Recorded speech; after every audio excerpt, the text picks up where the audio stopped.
শুভ সন্ধ্যা বন্ধুরা। আমি এখন আছি চারকপুর সাউথ সিটি, সামনেই আমার সাউথ সিটি আছে।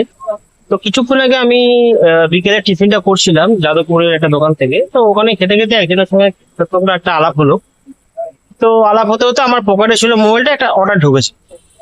তো খেতে খেতে অর্ডার ঢুকেছে, তো আমি বলার মধ্যে বললাম কি জ্বালা, খাওয়ারও শান্তি নেই, মানে আমরা যে কাজ করছি খেতেও পাই না, মানে জ্বালার শেষ নেই। তো উনি বলছে কেন? হ্যাঁ দেখুন না স্যার, এই খেতে খেতে লোককে খাওয়াতে খাওয়াতে নিজেদেরই খাওয়ার সময় হয় না। তো উনি বললো, মানে আজকে আমাকে একটা শিক্ষা বলতে পারো দিল, যে জীবনে কোনো কিছুতে কোনো তুমি আফসোস করবে না। আর আমি যেমন বলছে আফসোস মানে তোমার কাছে যে জিনিসটা নেই সেটা নিয়ে তুমি আফসোস করবে না।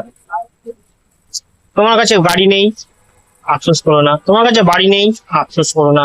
তোমার কাছে তোমার নিজস্ব প্রিয় কোনো বন্ধু নেই, আফসোস করো না। গার্লফ্রেন্ড নেই, আফসোস করো না। বউ নেই, আফসোস করো না। হাত কাটা, আফসোস করো না। আফসোস করাটা উচিত নয়। ভগবান আমাদের সবাইকে, প্রতিটা মানুষকে, প্রতিটা জীবকে যেখানে যেমন ভাবে তৈরি করেছেন, এটা ভগবানের সৃষ্টি। এই যে আমার যে পেশাটা, বা আমার মতো অনেকে আছে আমার থেকে নিচু স্তরে অনেকে কাজ করে, তারা ভাবছে যে আমি ভালো আছি। আমি ভাবছি আমার থেকে যিনি আছে উপরের স্তরে তারা সে ভালো আছে।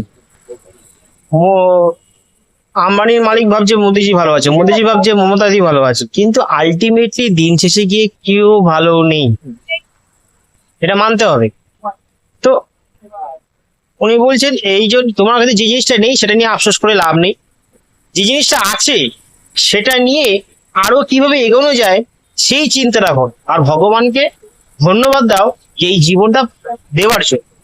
কারণ সবাই মানুষ জন্ম পায় না, মানুষ জন্ম সবাই পায় না। তো সেদিক থেকে দেখতে গেলে আফসোস করে লাভ নেই। তো আপনারা কমেন্টে জানাবেন যে আপনাদের কাছে কি কি নেই আর কি নিয়ে আপনারা আফসোস করছেন। ধন্যবাদ।